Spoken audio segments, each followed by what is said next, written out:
guys. A house on stilts. Hey.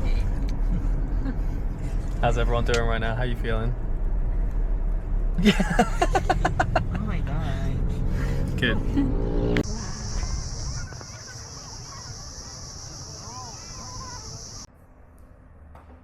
Hello. I'll probably have to be a little quiet because there's a kid sleeping just in the other room. But also I've been bitten like crazy. Can you see the like red here? They're like giant bumps on my arm. Look at that. Ooh. And then also like here, and then here, and then a whole bunch on my back.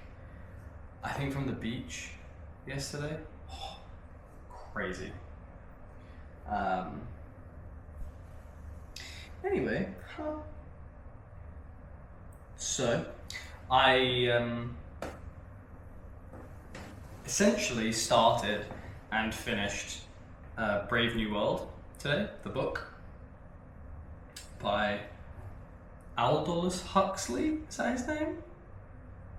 Brave New World. Brave New World. Aldous?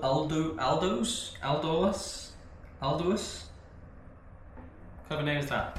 Aldous Huxley. Anyway, my short review, very engaging, a very compelling read, very interesting, actually, in my opinion, more prophetic than other dystopian novels that I have read, in terms of like the kind of life that we have now. I'm not going to explain the plot and stuff. Go find it if you, or read it. You should read it if you haven't read it. With sort of subliminal desensitization and stuff. I think it's actually pretty apt. But then I feel like everyone says that after they read any dystopian novel. They're like, whoa, it's so true, man. It's so much like what the world is actually like. But yeah. Though I will say it did feel like the book was 80% set up for the last, maybe not even 80, like 90% set up for the last 10%. And all of the sort of like actual exploration of thought was summed up in the big sort of debate conversation that happens between two characters at the end. I enjoyed it, I liked it, it was very thought-provoking about what the purpose of life is and chasing either joy or truth or honesty to its extreme conclusion leads to a form of sort of inhuman or extra-human society that is either like base or is completely devoid of human emotion and experience. So I thought it was very interesting and very cool. I should not use interesting. This is from Captain Fantastic. Interesting is a prohibited word. Interesting, cool, fun, banned words. Which so yes, I thought that having that conversation at the end was a really engaging way to reflect a lot of the questions that you're and the challenges you're posed with in the book, but it did make the rest of the book feel like it was set up for that conversation. But yeah, I really enjoyed it, and it's one that I could see revisiting with a clearer eye, and a better version on my Kindle. Than on the Kindle, because I think reading it as a book for some reason feels like it would be a more enriching experience, but I don't know why. So yeah, there was that. So if anyone wants to talk about it, I'm happy to talk about it because that'd be cool. So yeah, look at that.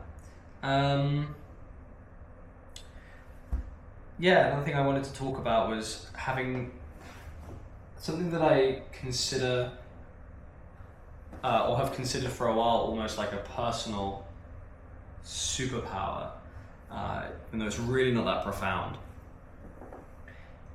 is because I don't have any social media. I don't have anything that I can scroll on. YouTube is the closest thing that I have to that, but I don't use the shorts or like that side of it. So it's when it's scrolling, it's really just like maybe watching skits from creators that I'm subscribed to and then going off. But I'm off Reddit now as well. So yeah, and I've always really enjoyed that time where I think most people scroll, just doing nothing and thinking, like processing things I've been thinking about. And today specifically, there was like a bit of a lull period where everyone was sort of just chilling, like post-lunch kind of thing. And I was looking around and I had just been sat there with the music on, just processing stuff that I wanted to think about, decisions I had planned to make and where I wanted to go and what that meant and how to deal with things and plans in my head, like sort of, yeah, again, processing front ground rather than background, foreground processing. And I looked around and everyone was on their phones. Sure, sometimes I'm also on my phone and everyone's on their phone. But I looked around and people were on, and I could hear like the little, like, you know, when the video plays for 10 seconds, you hear the sound and then next one. Like 2 or 3 people, people's phones making those sounds, everyone else also scrolling. And I was like, I wonder if when these other people and people in general give themselves the space to process, like all those little moments where you'd be like on the toilet or in a car or traveling between somewhere or sat in that lull period where you've got like a weird amount of time between 2 things you're supposed to be doing or whatever, where you could process or think about something in your life and push it a step further or make yourself more prepared or lighten a load for a chore or a thing you have to do late, you know, whatever. Do people still have that? Do people still take the time for that and value it and do it and want it? Because I think everyone needs that in some way. Otherwise things will build up or just not be dealt with at all. And then, I don't know, it just feels like it would create a backlog of process. I know I've said the word process about 1,000,000 times, but it's really the best way I can think of putting it right now. And then you're basically just trying to fly by the seat of your pants when doing stuff or not being able to prepare forward or plan ahead because you're filling all that downtime where you would be pushing your mind forwards and instead you're just like holding it still. So I'm not really sure what my conclusion is, other than I highly recommend people do that. And I really value the time that I take for myself in that regard. And I'm glad that I don't scroll. I don't have anything to scroll on. Even though it is still compelling to me. I think that's the thing that maybe like is worth flagging, that it's still I'm very drawn still, the same way that everyone is. I think it's part of our nature to be drawn to that kind of thing, otherwise it wouldn't work. So of course I'm also drawn to it, and it's something that I feel like I want, but I really don't want to want. So I remove myself from the situation where I would have access to it. Yeah. What else? I'll do this. This can be a small one, and then I think I will go. Which is, after watching Captain Fantastic, another thing that I thought about was how important I actually would find it to learn survival skills, but both modern and sort of, I guess, modern and prehistoric. I don't know what the right word is. Like sewing feels modern. Construction, I guess, is a mix.